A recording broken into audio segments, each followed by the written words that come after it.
Как долго продержится Украина без западной помощи? Сколько еще продлится война? И как российский бюджет заработает на семейной жизни россиян? Обо всем этом расскажу подробнее в эфире «Нехта». Самые важные и интересные новости. Владимир Зеленский приглашает Трампа на разговор снова, чтобы тот объяснил, как собирается закончить войну за 24 часа. Да, пожалуйста, Дональд Трамп, я приглашаю вас в Украину, Киев. Если вы можете остановить войну в течение 24 часов, я думаю, это достаточно, чтобы приехать в Киев в любой день, когда я здесь. В Италии теперь можно зиговать, а в России на один нацистский слоган больше. Если вы предложили бы, что при заключении брака 10 тысяч рублей вы говорите, а при расторжении 100 тысяч рублей штраф. Лукашенко угрожает российским ядерным оружием Польше. Как только в Беларуси появилось ядерное оружие, все крылья опустили. И соседи ошалевшие наши, и другие. Спасибо, что смотрите, спасибо за доверие. Не забывайте ставить лайки, не забывайте оставлять комментарии. Это очень важно и интересно нам узнать то, что вы думаете. Поехали. Украина потерпит поражение в течение нескольких недель без американской помощи. Об этом чиновники Белого дома предупредили Конгресс.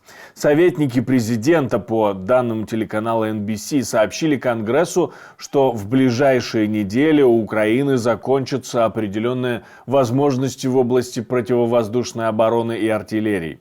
Помощники президента Джо Байдена прямо заявили законодателям на закрытой встрече в среду, что если Конгресс не санкционирует дополнительную военную помощь Украине в ближайшие дни, Россия может выиграть войну в течение нескольких недель, в лучшем случае месяцев. В то же время Bloomberg пишет, что американский президент выразил надежду в том, что Сенат уже на следующей неделе сможет разработать законопроект о южной границе, который устроит и демократов, и республиканцев, и вокруг которого и точатся основные споры, и к которому негласно привязана помощь Украине и Израилю, пакет на $110 миллиардов.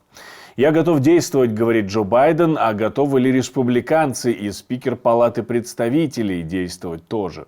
Они должны выбрать, хотят ли они решить проблему или продолжать использовать ее в качестве оружия, чтобы набирать политические очки против президента. Получается, или южная граница Соединенных Штатов будет укрепляться и миграционное законодательство станет еще жестче, или Украина рискует остаться без американской помощи. Тем временем представители западных разведок считают, что война в Украине продлится еще как минимум 2 года.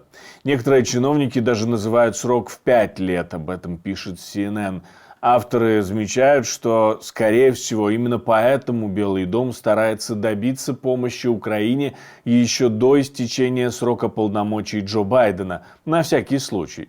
Ведь там думают, что в случае победы Трампа на выборах поддержка Украине будет прекращена. Владимир Зеленский, к слову, пригласил Дональда Трампа в Киев заканчивать войну. Тут есть и хорошая, и не очень хорошая стороны у этой идеи. Президент Зеленский об этом в интервью Channel 4 News. Да, пожалуйста, Дональд Трамп, я приглашаю вас в Украину, Киев. Если вы можете остановить войну в течение 24 часов, я думаю, это достаточно, чтобы приехать в Киев в любой день, когда я здесь. Когда он сам говорит, что я закончу войну за 24 часа, мне кажется, что это очень опасно. То есть он говорит, что будет самостоятельно принимать решения. Я даже не говорю о России без обеих сторон, то есть без нас. Если он говорит это публично, это меня немного пугает. Это говорит, что если его идея, которую никто не слышал, не будет работать для нас, нашего народа, то он сделает все, чтобы все равно достичь донесения своей идеи. И вот это меня немножечко беспокоит. Я напомню, Дональд Трамп в своих предвыборных речах заявляет, что может закончить эту войну быстро, и что в Москве его уважают и уважают Соединенные Штаты во главе с ним. В Италии высокий суд узаконил приветствие «Римский салют», если оно не связано с запрещенной в стране фашистской партией. То есть от сердца к солнцу теперь не всегда фашистское приветствие. Пропагандисты российские включились тут же. Россияне увидели нацизм еще и в лозунге «Слава Украине», хоть это не удивляет. Удивляет поиск знаков в чужих символах, а не в своих. Зачем мы в этой логике вообще об этом рассуждаем?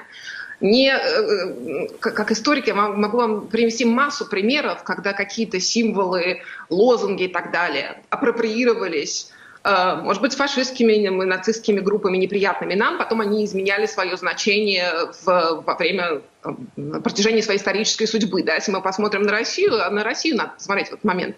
власовцы использовали бело-синий красный флаг, сегодняшний государственный флаг России. И вот этот уже одиозный колорадский оранжево-черный флаг. Да? Кто об этом помнит, вызывает ли это какие-то вообще неприятные ощущения у сегодняшних россиян, которые под этот флаг встают?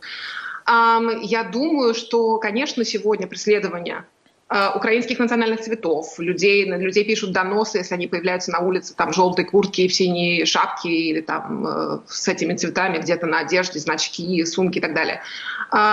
Преследование лозунга «Слава Украине, героям ислама» — это, конечно, преследование солидаризации с Украиной. И этот лозунг сегодня, конечно, означает только одно — это солидаризация с Украиной, желание победы Украине и поражения России. Лукашенко угрожает Европе. Он сообщил зачем-то рабочим автомобильного завода о том, что получил безвозмездно за российские деньги от них тактическое ядерное оружие. И, как говорит Лукашенко, ни перед чем не остановится, чтобы его применить, защищая свои народы. Кроме того, он намекнул, что направить это оружие могут в сторону Польши, так как там якобы планировали вторжение в Беларусь. И надо сказать спасибо россиянам.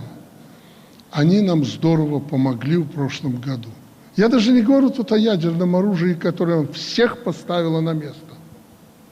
Как только в Беларуси появилось ядерное оружие, все крылья опустили. И соседи ошалевшие наши, и другие. Хотя, не дай бог, не только мне, но и новому поколению политиков думать о применении этого ядерного оружия. Это страшное оружие.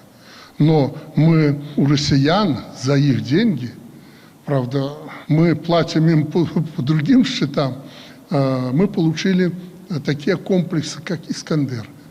Мы получили много боеприпасов, ракет прежде всего. Кроме того, что использование тактического ядерного оружия включено в новую военную доктрину Беларуси, сейчас расконсервируются площадки, которые позволяют хранить не только тактическое, но и стратегическое ядерное оружие. Новые вводные. Одним из условий окончания войны должен стать отказ России от ядерного оружия. Об этом говорит замминистра обороны Украины Иван Гаврилюк в интервью немецкому Tagesspiegel.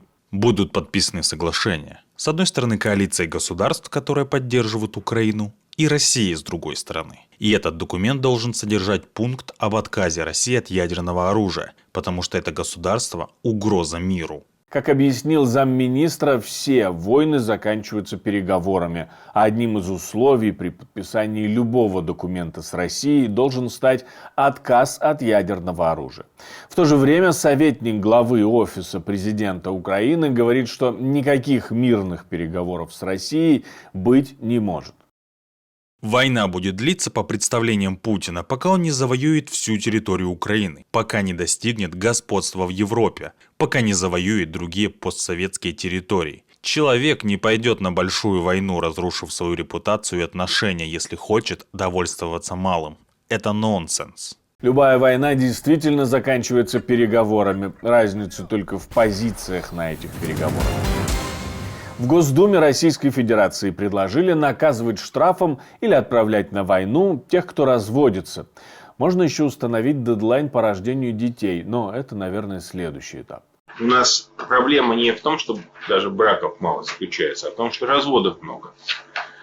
И я уж 100% на стороне добра и семьи, но вопрос в том, что у нас много разводов. Если вы предложили бы, что при заключении брака 10 тысяч рублей вы говорите, а при расторжении 100 тысяч рублей штраф, я бы поддержал. Или обязательные работы. Надо наказывать за разводы. А брак — это же естественный, это и так праздник. В общем, разводиться в России становится смертельно невыгодно. И, может быть, после таких предложений и о браке тоже будут думать лишние несколько раз. Спасибо, что смотрите, спасибо за доверие. Жду ваших лайков, комментариев и репостов. Это важно для того, чтобы YouTube показал это видео большему количеству людей. И не забывайте подписываться на наши каналы. Это тоже очень важно и совсем не сложно. На этом все. До встречи и хороших вам новостей.